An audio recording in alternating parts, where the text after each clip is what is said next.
الحمد لله المتفضل بالإكرام والمنفرد بالإنعام، خلق الإنسان وكرمه، ثم الصلاة والسلام على النبي العدنان عليه أفضل الصلاة وأتم التسليم.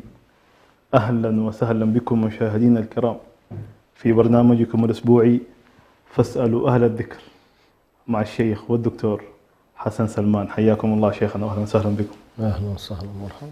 حياكم الله شيخنا. تكملة للسلسلة اللي بدأناها من الأسبوع الماضي عن أعمال القلوب. إن شاء الله الحلقة هذه نتكلم عن المحبة وعلاقتها بعمل القلوب أو أعمال القلوب. بداية شيخنا، العبد يسير إلى الله بالحب والخوف والرجاء، وكما قال العلماء أو المختصين في ذلك أن الحب هو الرأس والخوف والرجاء هما الجناحان، ولذا تنافس فيها المتنافسون وعليها تفانى المحبون، وبروح نسيمها تروح العابدون، فهي قوت القلوب وغذاء الأرواح.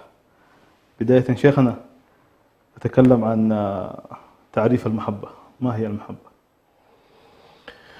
الحمد لله رب العالمين، والصلاة والسلام على رسول الله الأمين وعلى آله وصحبه أجمعين. أما بعد، كما تفضلت موضوع الحب من أكثر الموضوعات الإنسانية التي تشغل الإنسان، وشغلت الخيرين والأشرار، كل يدخل إليها بباب، وهي ركن ركين وأصل أصيل بالنسبة للمؤمنين. فكتاب الله سبحانه وتعالى حافل بالحديث عن الحب بشكل كبير جدا بطريقته الخاصة. القرآن الكريم عندما يتناول ظاهرة الحب باعتبارها ظاهرة إنسانية موجودة في أصل هذا الإنسان، فإنه يتناولها بكل جوانبها، فيتناول الحديث عن الحب مع الله أو الحب لله عز وجل، أن الإنسان كيف يحب الله سبحانه وتعالى، ثم يتناول الحب مع الله كنقيض للحب لله سبحانه وتعالى، خاصة الحب الخاص الذي يؤدي إلى الشرك بالله سبحانه وتعالى، فيتكلم عن المعية في الحب التي بمعنى الإشراك بالله سبحانه، ويتكلم عن المحبة بين العباد فيما بينهم، المحبة العادية، المحبة الطبيعية العادية،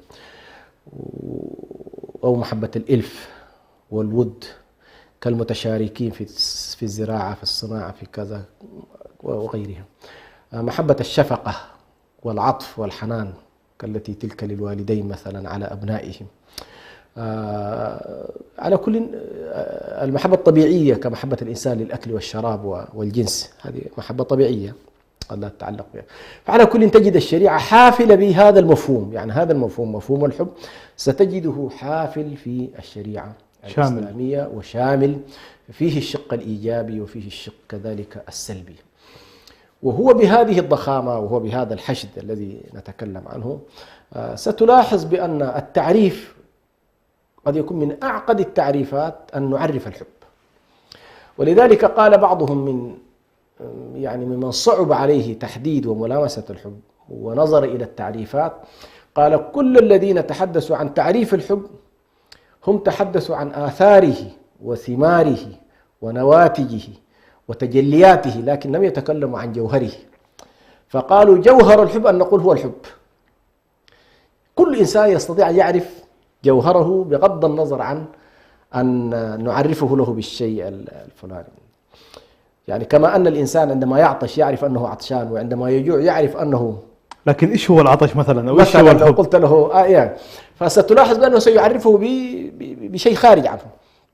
هذا على كل منهم من ذهب إلى هذا المنحى، إنه والله ما هو الحب؟ الحب هو الحب، ما في شيء آخر. يعني أعرف كيف تعرف إنك في الحب بالتفاصيل والتجليات. فمثلا بعضهم يقول لك والله الحب هي عبارة عن شعور معقد ومركب في الإنسان، شعور مركب ومعقد في الإنسان، يبدأ بالتعلق ويواصل في الإرادة، ثم يتجلى في الاهتمام، ثم يتجلى في النصرة والحماية، ثم يتجلى بعد ذلك في الانشغال والوله، وأن يدور الإنسان في فلك محبوب، وهكذا. ستلاحظ أنه نحن عندما نعرفه سنعرفه بعد ذلك بالتفاصيل. لكن جوهر الشغل هو شعور، هو عبارة عن شعور وإحساس داخلي في الإنسان، نقيض الكره ممكن نقول. إذا عرفناه بنقيضه فنقول بأن والله الحب هو نقيض البغض ونقيض الكراهية. يعني نقدر نقول أن الحب جالب والكره نافر. والكره نافر، نعم. فهنا نلاحظ أن نعرفه بالنقيض، وهذا نوع من أنواع التعريف، أن تعرف الشيء بنقيضه. ما هو الإيمان؟ نقيض الكفر. ما هو الحب؟ نقيض البغض، وهكذا. فالحب نقيض البغض. فببساطة شديدة جدا إذا أردنا أن نقول ما هو الحب، هو يمكن أن نقول بأنه حالة شعورية تنتاب الإنسان في دواخله لتغطي بعد ذلك كل مشاعره وتغطي جوارحه كلها. هذا عندما يرتقي الحب إلى أن يكون مقامات كبيرة، كأن يصل إلى مقام الخلة، كهي تلك الحالة التي تتخلل كل جزئيات الإنسان. هذه طبعا مرتبة إن شاء الله سنأتيها في المراتب، لكن هكذا. فالحب ينتج عنه الاهتمام، ينتج عنه الاحترام، ينتج عنه الإجلال، ينتج عنه التقديس، ينتج عنه أحيانا الشهوة كواحد فيما لا يتعلق بالله طبعا.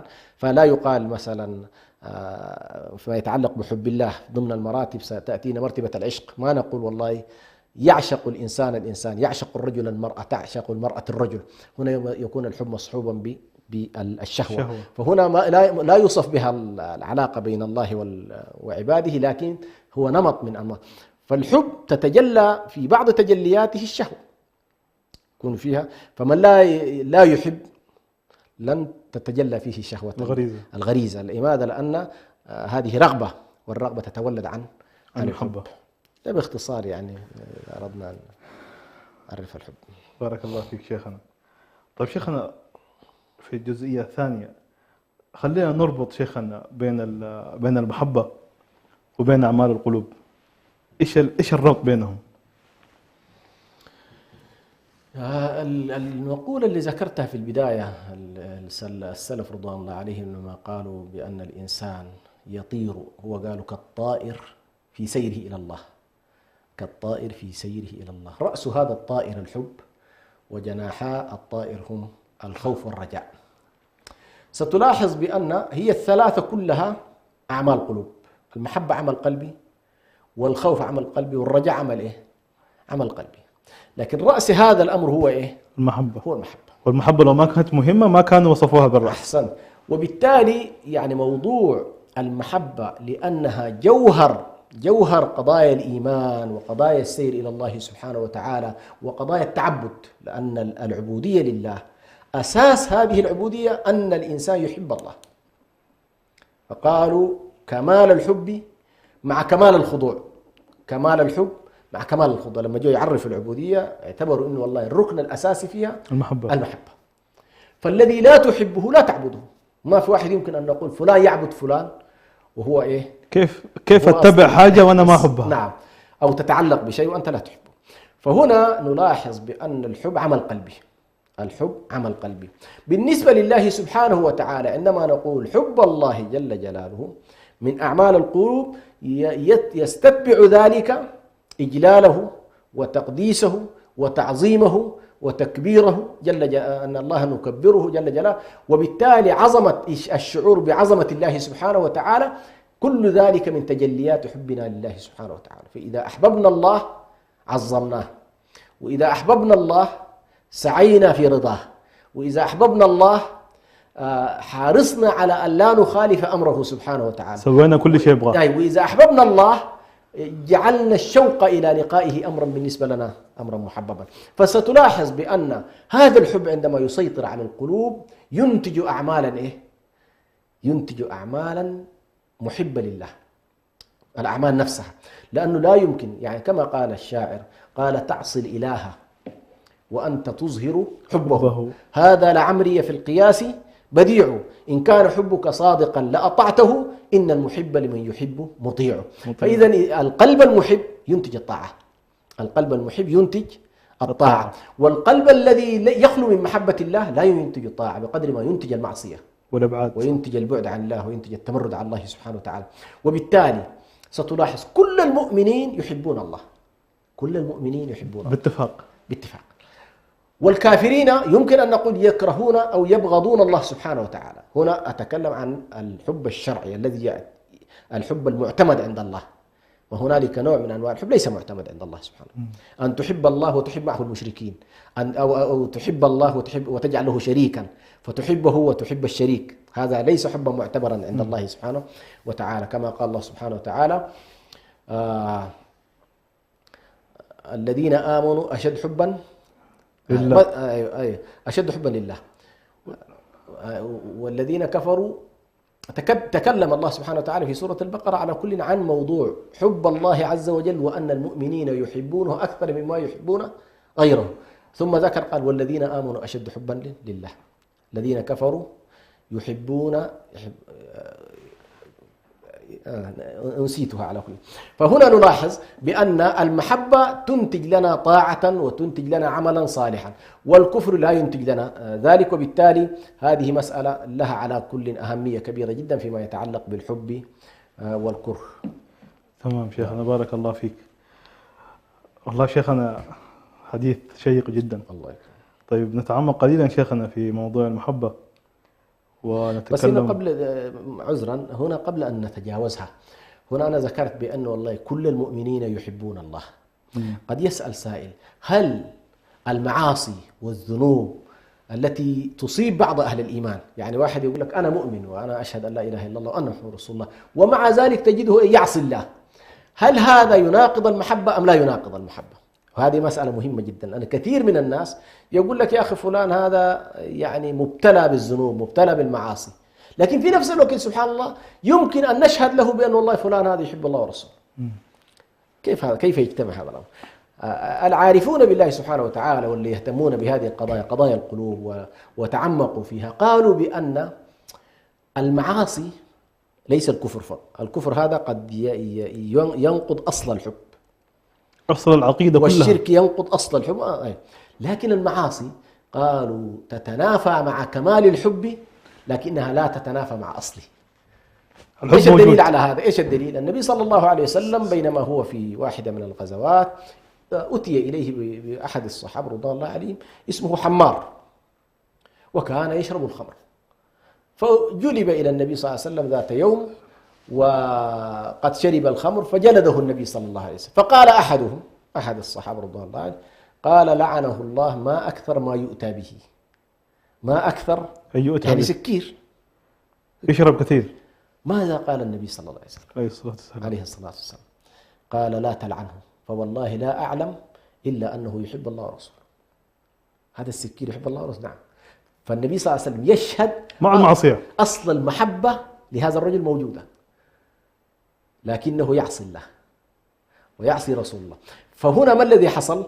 كمال المحبة انتفت عنه، لكن أصل المحبة بقي له، فشهد النبي الجوهر موجود. الجوهر موجود. إيش فائدة هذه المسألة لما نقول أصل المحبة موجود؟ ستلاحظ سبحان الله هؤلاء الذين يعني بقي معهم أصل الحب، تجدهم يحبون الله، يحبون رسول الله، يحبون أهل الإيمان، يحبون أهل القرآن، حتى وهم يعصون، لكن في قلبه وجوارح، في قلبه الداخلي يتمنى لو أنه كان كان مع الصالحين، كان مع أهل الصلاة، كان هذا الأصل رغم ما ينتابه من غبش يوما ما سيعود به إلى كماله، فيعود هذا الشخص لكن الذي انتقض أصله وتحول من الحب لأهل الإيمان حتى مع المعصية ولحب وإرادة الخير رغم عدم فعله. لاحظ هذا الفرق، أريد الخير ولكن لم أوفق في العمل به، أحب أهل الدين ولكن قد لا أكون أحب الصالحين ولست منهم. أحب الصالحين ولست منهم، يعني هو يشعر بأنه لم يبلغ مستوى الصلاح. فائدة هذا الأمر هذه المحبة يوما ما ستأخذه إلى الطريق الصحيح، وبالتالي نحن لا ننفي بالمعاصي أصل الحب الذي هو ثابت إن شاء الله لأهل الإيمان. الآية بس تذكير شيخنا. نعم. والذين آمنوا أشد حبا لله. نعم. ولو يرى الذين ظلموا إذ يرون العذاب أن القوة لله جميعا. صحيح؟ أي بس هي جبتها الأخيرة. أيوه. نعم أولها.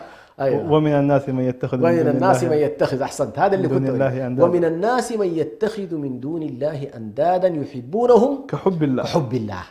فنفى عن هؤلاء أصل الإيمان. لماذا؟ لأنهم أشركوا في المحبة هنا المحبة الخاصة، أشركوا مع الله والله أغنى الشركاء عن الشرك. أنا واحد. فإذا كان أردت أن تحب غير الله، محبة العبودية هنا، أن تحب غير الله محبة العبودية والخضوع والذل والافتقار والإيثار، تركك الله له، لا يقبلها الله سبحانه. فهذه المحبة التي أردت أن أستشهد في إنه ومن الناس من يتخذ من دون الله أندادا، أيا كان هذا الند، قد يكون محبوبة وقد يكون مذهبا وقد يكون حزبا وقد يكون أن يزاحم الله جل جلاله في قاعدة المحبة ذات بعد العبودية لله سبحانه وتعالى. فتجد إنه والله الله يطلب منه شيء والند يطلب منه شيء آخر، فيؤثر محبة الند على محبة الله تعالى الله والعياذ بالله. ولذلك الله سبحانه وتعالى يعني على كل هذه ممكن نأتيها إن شاء الله في موضوع حكم المحبة لله سبحانه وتعالى وما الذي ينبغي أن يتصف به الإنسان إن شاء الله. بارك الله فيك شيخنا. أبدأ بما ختمت به وهو حكم المحبة. نعم. حكم محبة الخالق عز وجل. نعم. نحن ذكرنا بأن السير إلى الله سبحانه وتعالى والعبودية أصلها الحب. فمن لم يحب لا يعبد الله. بالمطلق لا يعبد الله. الكاره لا يعبد الله. من كره الله، كره شريعته، كره رسوله، كره ما أنزل الله، كما جاء في الآية. لأن الكره بطبيعته منفر، وبالتالي لن تجد نفسك، لأنه العبودية معناها التذلل، لن تتذلل وتخضع لمن لا تحب، بينما من تحب وتتعلق به أنت حريص على طاعته، وأنت حريص على القرب منه، وأنت حريص على تنفيذ مطالبه، بل ولو أحيانا في الأحلام عنده مطالب وعنده أشياء أنت تقول والله أفعلها له. هذا في عالم الدنيا، لاحظ، فما بالك بمن تعلق بالله جل جلاله وأحب الله سبحانه وتعالى. هذا على كل يعني الأصل. وبالتالي هذه المسألة حب الله سبحانه وتعالى من الفرائض القلبية. وهنا طبعا دخل الحسن البصري عليه رحمة الله على أحد أهل العلم لعله ابن سريج، فقال ابن سريج: ما حكم محبة الله؟ حكم إيش؟ قال له: لا أدري. حسن البصري قال ذلك؟ نعم، قال: لا أدري. قال: فرض. قال: وما الدليل؟ قال: اقرأ قول الله تبارك وتعالى في سورة التوبة: قل إن كان آباؤكم وأبناؤكم وإخوانكم وأزواجكم وعشيرتكم وأموال اقترفتموها وتجارة تخشون كسادها ومساكن ترضونها أحب إليكم من الله ورسوله وجهاد في سبيله فتربصوا حتى يأتي الله بأمره والله لا يهدي القوم الفاسقين. قال له: وجه الاستدلال؟ قال: لا يتوعد الله بشيء بهذا الوعيد في أمر مستحب، يعني لابد هذا الأمر يكون أمرا واجبا. فإذا كان والله تركه حرام والإتيان به واجب، يتوعد الله بهذا الوعيد العظيم، أن هذا وعيد مش سهل. ومعروف أنه قضايا الوعيد والأمر المتوعد فيه دائما يكون كبير، لا يتوعد بأمر صغير. أمر صغير. فاستشهد بهذه الآية على أن محبة الله سبحانه وتعالى فرض على عباده، وفرض لأنها تتعلق بالعبودية وتتعلق بالإيمان وهو أصل الدين. يعني لا يمكن أن ينشأ إيمان بلا محبة، ولا يمكن أن نتكلم عن إيمان بلا حب. يعني الإيمان الذي يكون خاليا من الحب، وخصوصا أصل المحبة، لا نتكلم عن كمالها لكن أصل المحبة وجوهرها ولبها، لأنه سبحان الله من معانيها اللب ومن معانيها الظهور ومن معانيها العلو. هذه كلها سبحان الله لما تلمس كلمة حب ستلاحظ فيها كل هذه القضايا، فيها اللب وفيها العلو وفيها الظهور وفيها الاستمرار والثبات. هذه كلها في اللغة العربية لما تلقى كلمة حبب أو كلمة حب ستلاحظ فيها هذه المعاني كلها، وكلها سبحان الله في المعنى الشرعي أيضا ستلاحظ الحب لابد أن يكون مستمرا ودائما وثابتا وعاليا ومرتفعا وظاهرا ويتعلق بجوهر الأشياء وصلبها. فبالتالي محبة الله سبحانه وتعالى واجبة، ولا بد الإنسان إن شاء الله أن يلتزم بها. بارك الله فيك شيخنا بإذن الله سوف نتكلم بعد الفاصل القصير بإذن الله عن الحديث الذي ذكر فيه من أحب لقاء الله أحب الله لقاءه، ولكن بعد فاصل قصير انتظرونا.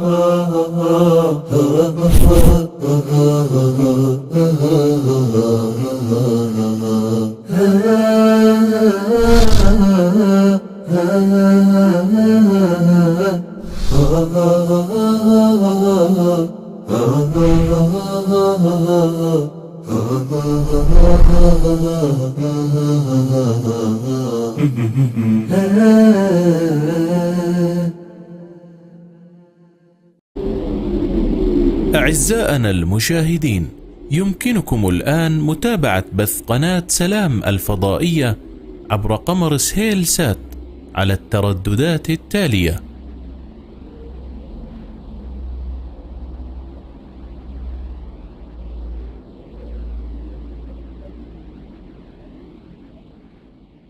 دائما ما نحرص على الاستماع إلى القصص والحكايات. فرسان شجعان، حيوانات ساحرة، وروايات من أماكن مختلفة، مجموعة من القصص والحكايا الخيالية نحكيها لكم بأسلوب شيق وسهل، ونأخذ منها الدروس والعبر في برنامجكم يحكى أن، مع صديقكم عبد السلام ناصر وموفق ناصر، على شبكة سلام الإعلامية.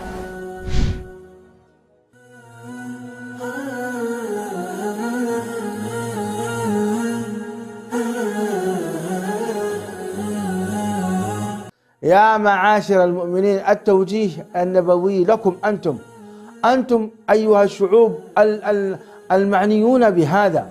فأين القلوب المؤمنة التي تطاطئ رأسها لله سبحانه وتعالى وتتسابق في أوامر الله من الحجاب والعفة والصلاة والصيام والزكاة؟ هذا الفتى خرج إلى رسول الله صلى الله عليه وسلم صادقا مخلصا مدافعا لهذا الدين. هذا هو ديننا وهذه هي رسالة سلام.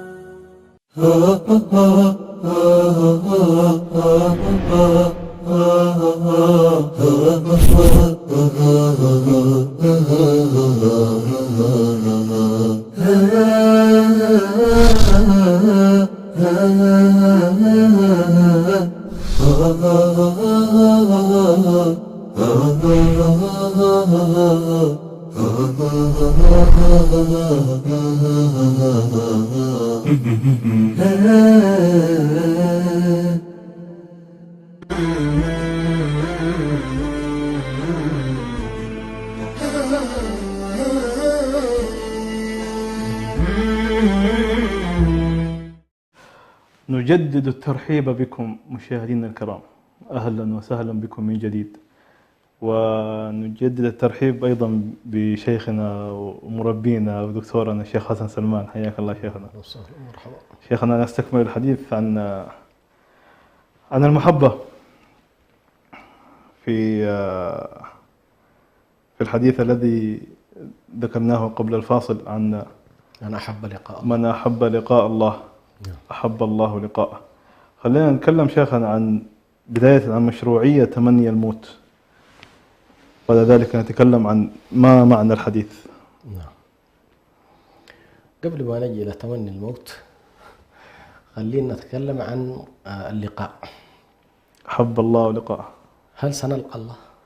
هذا سؤال كبير، يعني تتفرع عنه قضية أن والله الإنسان يحب الموت أو لا يحب الموت، ليش يحبها وليش يكرهها؟ لأن فعلا هذا السؤال الجوهري العظيم له علاقة بعلم الإيمان، له علاقة بعلم السلوك. هل سنلقى الله؟ هذا ليس أمرا سهلا، يعني ضل فيه من ضل واهتدى فيه من اهتدى. فأهل الإيمان يوقنون بأن هنالك يوم يلقون فيه ربهم. من كان يرجو لقاء الله فإن أجل الله لآت. وأهل الإيمان أهل رجاء للقاء الله. نحن نرجو أن نلقى الله، ونرجو أن نلقى الله ونحن أهل إيمان، ونرجو أن نلقى الله وهو راض عنا، ونرجو أن نلقى الله سبحانه وتعالى وهو مرحب بنا، ونرجو أن نلقى الله ونحن في شوق إليه، وهكذا. ونرجو أن نلقى الله ونحن أهل حب له وهو محب لنا. هذه كلها مبنية على أننا نرجو لقاء الله. من لا يرجو لقاء الله؟ موجود ولا ما موجود؟ ملايين لا يرجون لقاء الله، لا يرجون لقاء الله، بمعنى لا يرجون لقاء الله اعتقادا. هم لا يعتقدون أصلا هنالك يعني هنالك إله. ملايين من الملاحدة، فهم لا يرجون لقاء الله. تقول له والله إيش قضيتك بعد الموت؟ يقول لك عبارة عن تراب، أرحام تدفع وأرض تبلع، ما في حاجة. كم من الملاحدة الآن، فكر الإلحادي الذي يجتاح الآن الساحات الثقافية والساحات الفكرية للأسف الشديد، ويجتاح كثير من شباب الإسلام، وتجد أن تسخر هذا الأمر الخطير، موضوع الإلحاد، تسخر له المنصات وتسخر له المؤسسات وتسخر له الإمكانات المالية في سبيل أن يقولوا لا لقاء لله، لا لقاء لنا مع الله، لأنه أصلا مش موجود. أنا مو أنكر وجود الله. نحن نقول بأننا في تصورنا الإيماني لنا لقاء بالله في أكثر من موطن. فأول لقاء لنا مع الله عند الموت، هذا لقاء، هذا أول اللقاء مع الله. ثاني اللقاء مع الله سبحانه وتعالى عند الحساب، عندما يحاسبنا الله سبحانه وتعالى. وذكر النبي صلى الله عليه وسلم في الأحاديث أن الله يحاسب كل فرد على حدة بعينه، يعرفه بذنوبه، يعرفه بأعماله، وكل ذلك الله سريع الحساب. عشان برضو الناس ما تتصور بأنه والله كان مواقف واحد في صف بتاعت رغيف ولا صف بتاع الدكتور يتصور أن لا، الله سريع الحساب، لا يعجزه شيء عن شيء ولا يشغله شيء عن شيء وليس كمثله شيء. يعني لا نتصور عندما يكون الحساب مع بلال البشرية كلها متوقفة عن، لا، كيف ذلك متروك إلى الله، لكن الله سريع، والله سريع الحساب، وفي لحظة واحدة يمكن أن يجري حسابه مع الخلق كله، ما في إشكال بالنسبة لله، لا يشغله شيء عن شيء. فنحن نؤمن بأن لنا لقاء مع الله عند الموت، ولنا لقاء مع الله في الحساب، ولنا لقاء مع الله في الجنة. هذه كلها تشملها قول الله: من كان يرجو لقاء الله فإن أجل الله لآت. موعدكم مع الله قريب، وستلقون الله وسترون الله، وسيكون لنا أيام جميلة جدا مع الله في تلك الأيام إن شاء الله. التي أنواع اللقاءات هذه اللي قلتها شيخنا، يعني تشوف الله رأي العين، ولا لقاء بمعنى أنه ممكن يكون في حوار بأشكالها. الرؤية هذه المرحلة متأخرة، لكن لحظة الموت هي لحظة لقاء. يعني من هنا تبدأ في حياتنا. نحن في حياتنا هنالك أنواع من اللقيا مع الله في حياتنا نفسها، فالخلوات مع الله، لكن أنا أتكلم ما بعد هذه الحياة. فأول لقاء نرجوه مع الله، ولذلك هنا أتي إلى الانتقال مباشرة إلى الحديث. من كان يرجو من أحب لقاء الله أحب الله لقاء. أحب الله لقاء. بعض الناس يفهم هذا الحديث بأنه والله عليك أن تتمنى الموت. لا ليس كذلك. يعني كراهية الناس للموت مسألة فطرية، كل الناس لا يحبون الموت، غريزية غريزية، ما في حد يحب الموت. لكن هذا الحديث يتكلم عن اللحظة التي تتكشف للإنسان، لحظة الموت يتكشف فيها لقاء الله، ويظهر فيها ملائكة الرحمة أو ملائكة العذاب. فبالنسبة للمؤمن في هذه اللحظة التي يرى ملائكة الرحمة بعطرهم وباستعداداتهم لاستقبال الروح الطيبة، ماذا يحدث له؟ يحب لقاء الله ويحب الله لقاءه. هنا من أحب لقاء الله أحب الله لقاءه بالمعنى هذا. بالمعنى هذا. الكافر والعياذ بالله لأنه يرى ملائكة العذاب والعياذ بالله، نسأل الله لا يجعلنا من هؤلاء، فإذا رأى هذا المشهد أدرك ما بعده، أنه ربما هو كان ملحدا أو كان كافرا، لم يكن ملحدا لكنه لا يؤمن بالآخرة، يؤمن بالله ولكن لا يؤمن بأنه في يوم آخر. هذا المشهد سيفتح له كل ما كان يقال له عن الجنة والنار والحساب والجزاء والميزان والصراط، هذه القضايا كلها بعد فيكره هذا المشهد.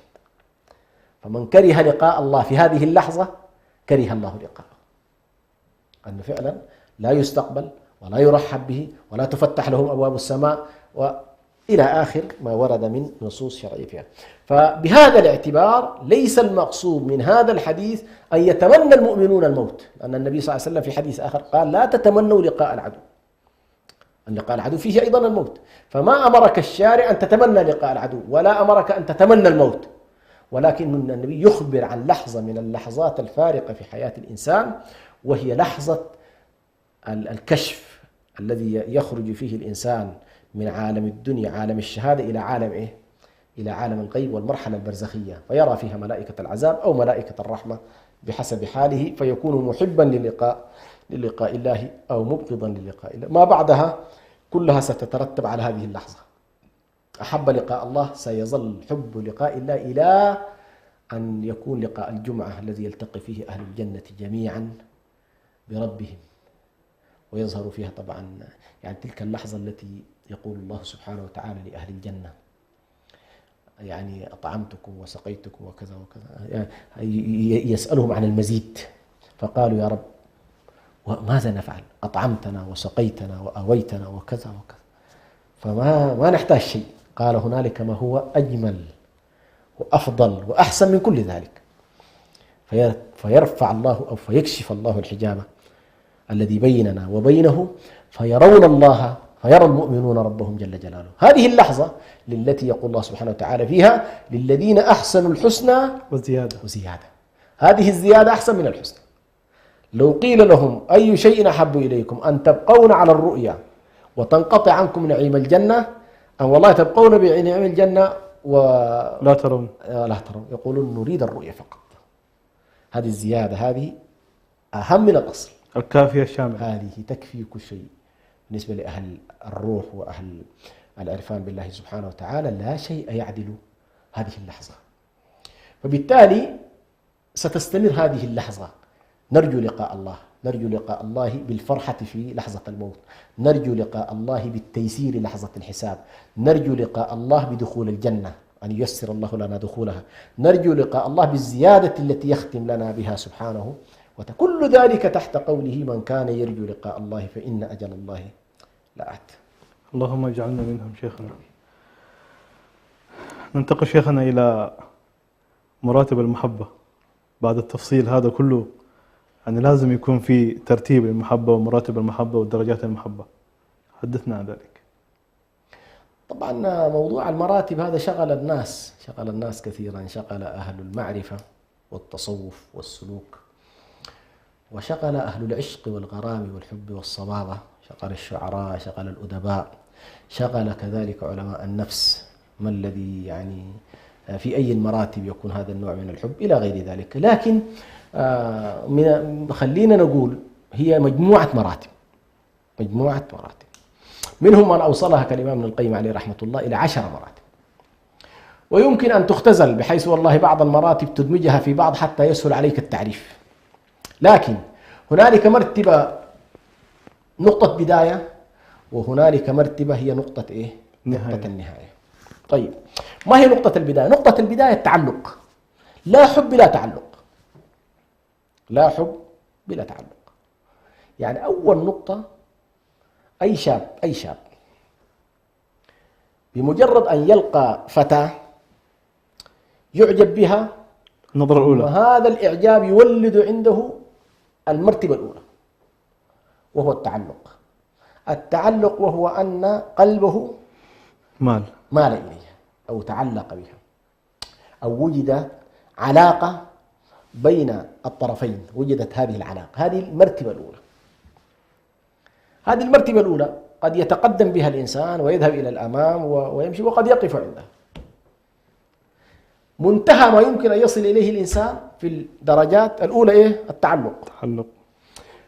في مسألة التعلق بالله، هذه بداية ما يسميه من القيم عليه رحمة الله اليقظة، يقظة القلب النصحي، يقظة القلب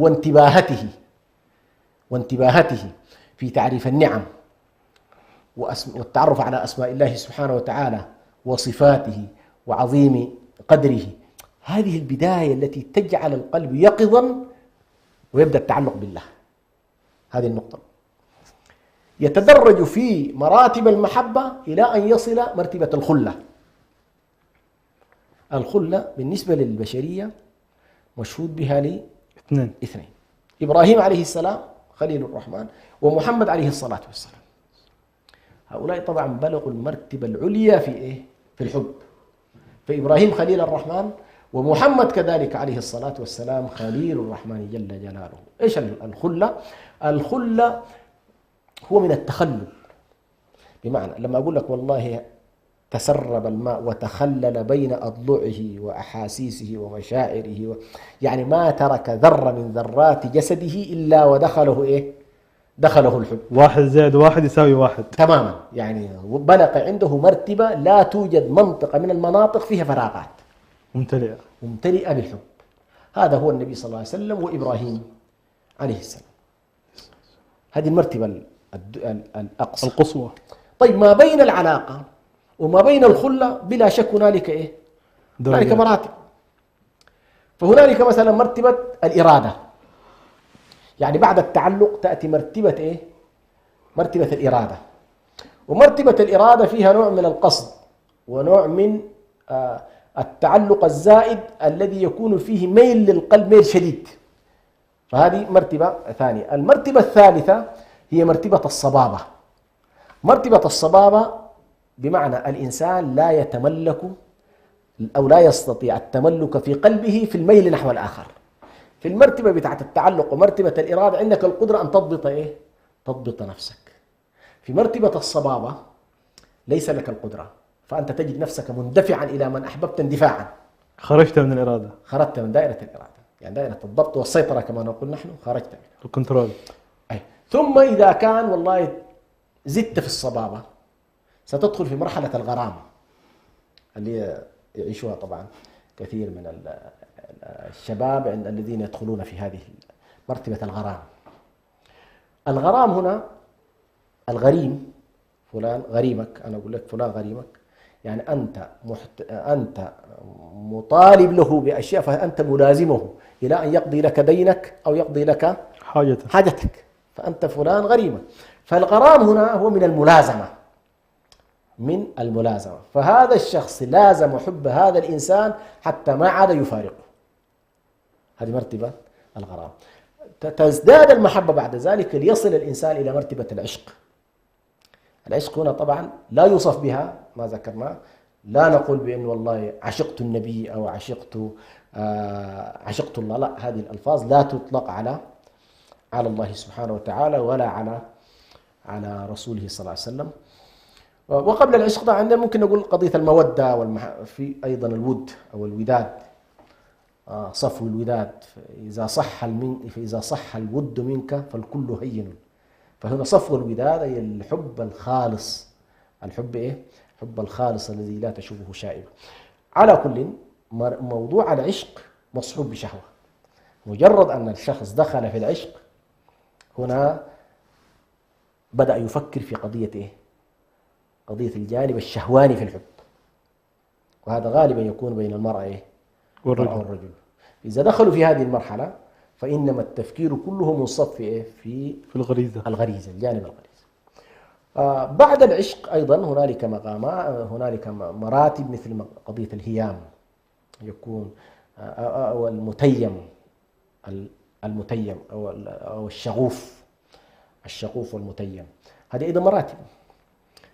يعني مثلا نحن نقول شغاف القلب، عمق القلب، بمعنى سيطر الحب على القلب تماما. سيطر القلب الحب على القلب. قد شغفها حبا، قد شغفها. هي تجاوزت، يعني امرأة العزيز تعلقت بيوسف وأرادته وقصدته وصارت صبابة وتجاوز هذه كلها، والمحبة والود، ووصلت العشق، بل تجاوزت العشق إلى الشغف. الشغف هنا لم تكن فقط عملية العشق فقط في إرادة التفكير فيما هو غريزي فقط، ولكن السعي، بل ربما أحيانا تجاوز الحدود والضوابط في الوصول إلى المطلوب.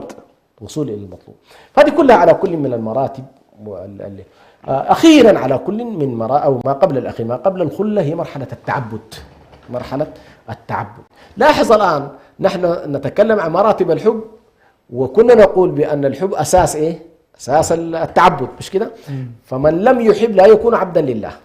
لكن لاحظ هذه المراتب كلها، كيف أن الإنسان يبلغ مرتبة المحبة بعد شغل كثير كل الطرق تؤدي إلى المحبة. بالتالي هذه المسألة، مسألة مقام المحبة، هو مقام عظيم جدا، ومن المقامات التي على كل تحدث عنها الإمام ابن القيم عليه رحمة الله.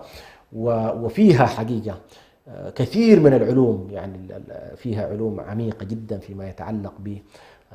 بس بعض الناس طبعا زي ما قلت لك التركيز الشديد في الحب وجعله مركزية كاملة تنسيهم الوجه الآخر فيما يتعلق بالبغض والكراهية وكذا لمن يستحقونها. فبعض الناس يغلو في الحب ويبالغ في مرتبة المحبة حتى أنه لا يريد أن يكره أحد، بينما الشريعة يحب الكل. يقول لك أنا لا أكره أحد، لا، ويظن نفسه بهذه الصورة بأنه يعني من أهل الحب الخالص. الله يريد منك أن تكون محبا له، ومحبا لكتابه، ومحبا لرسوله، ومحبا لأوليائه، الأشياء الأساسية، مش كده؟ ولكن بالمقابل يريد منك بنفس شرط الحب أن تكره من يكره ويبغضه، وأن تكره من يعاديه، وأن تكره من يحارب أولياءه، وهكذا. فالمؤمن متوازن، دورانه مع هذا المفهوم المركزي هو الله جل جلاله، فهو يحبه ويحب فيه ويحب لأجله، ويدور في هذه المحبة التي تكون لله سبحانه وتعالى. فعلى كل هذه كلها مراتب، يعني كما ذكرت، ومراتب الحب حقيقة يعني تستحق فعلا التوقف عندها. لكن لو أردت أن ألخص المسألة، يمكن أن نقول بأن الحب يمكن أن نجعله في 3 مراتب. مرتبة الإسلام، ومرتبة الإيمان، ومرتبة الإحسان. مرتبة الإسلام تثبت لنا أصل الحب. أصل الحب. مرتبة الإيمان تثبت لنا التوسط في الحب، تجاوز الأصل بحيث من الكفر دخل إلى الإسلام عبر الحب في أصله، ثم بدأ يتدرج في الأوامر والنواهي والواجبات وترك المحرمات وكذا، فوصل معنا إلى مستوى الإيمان الوسط. لم يبلغ كمال الحب إلا بالإحسان. ما هو الإحسان؟ أن تعبد الله كأنك تراه. هذه طبعا مرتبة عالية جدا، مرتبة عالية، اللي هي مرتبة أن تعبد الله كأنك تراه، فإن لم تكن تراه فإنه يراك. وهي مرتبة النوافل، ومرتبة المستحبات، ومرتبة ترك المنهيات، حتى أحيانا تترك بعض المباحات ورعا، وتترك بعض المكروهات أيضا تورع، إلى غير ذلك مما يمكن أن يقال في هذه المرتبة. فهذه المرتبة بهذه الصورة يمكن أن تختصر 10 مراتب اللي قلناها. وبالتالي التعبد الخالص والخلة الخالصة تأتي في المرتبة الثالثة، مرتبة الإحسان. هذه المرتبة على كل مرتبة كبيرة جدا وعظيمة يعني. بارك الله فيك شيخنا. أخيرا، بعد التفصيل الممل في موضوع المراتب، كيف ممكن نضبط الحب؟ وكيف ممكن نؤدب الحب؟ أو سؤال صريح، ضوابط الحب وأدبيات الحب. نعم. هو على كل موضوع الضوابط أهم قضية أن تدرك أن الحب جهته ليست واحدة، فهنالك حب الله، وهنالك حب رسول الله صلى الله عليه وسلم، وهنالك حب الخلق، مش كده؟ 3 مستويات. عندك حب الله سبحانه وتعالى ضوابطه ألا تشرك معه أحد فيما يتعلق بالحب الخاص بالتعبد، هذا أهم ضابط.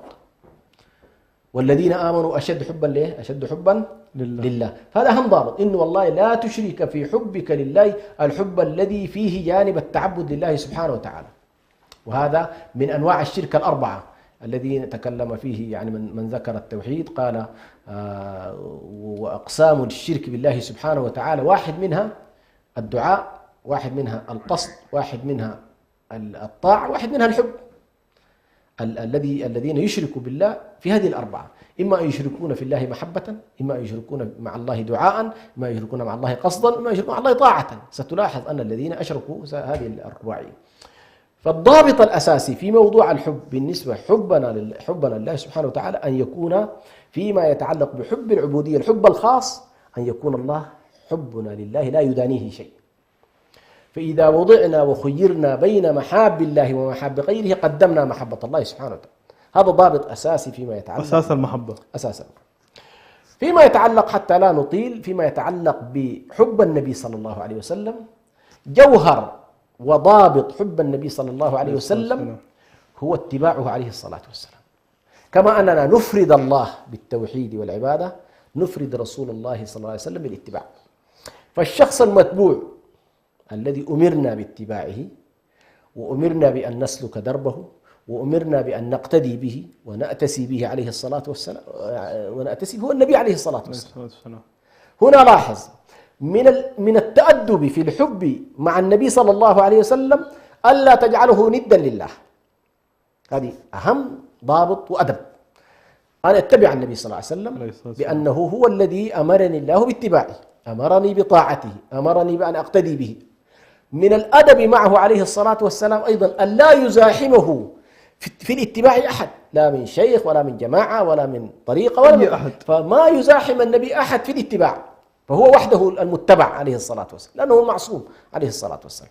من الآداب أن لا يزاحمه أحد في هذه الحالة، وأن لا يزاحم أيضا لا يزاحم حب الله حبنا للرسول. فحب الله حب عبودية، وحب النبي صلى الله عليه وسلم حب اتباع وحب طاعة، وهنالك فرق كبير جدا ما بين النوعين من الحب. أيضا فيما يتعلق بحب الخلق علينا أن نفرق بين الحب الطبيعي والحب الذي يكون في الله ولله. فمثلا الرجل الذي يتزوج بامرأة غير مسلمة كتابية مثلا يحبها وتنشأ بينه وبين زوجته مودة، لاحظ تنشأ بينه وبينها مودة، لكن هذه المودة لا علاقة لها بأنه يحب دينها، لا، هو يكره دينها بس يحبها هي، يحبها هي. لما يحب؟ لأن زوجته، فهذا حب فطري. أي رجل يحب إيه؟ يحب زوجته، فهو في إطار الزوجية يحبها، وتنشأ بينهم المودة، وتنشأ بينهم الرحمة، وينشأ بينهم الشفقة. وهكذا أنت عندما تتعامل مع الخلق، مع الكفار مثلا في السوق، تجد أنت وهم تجمعكم صنعة، يجمعكم عمل، يجمعكم كذا، تجد أن هنالك إلف وود ينشأ بين هؤلاء الناس الشركاء، هؤلاء المشتركين في بعض الأعمال، تنشأ بينهم مودة.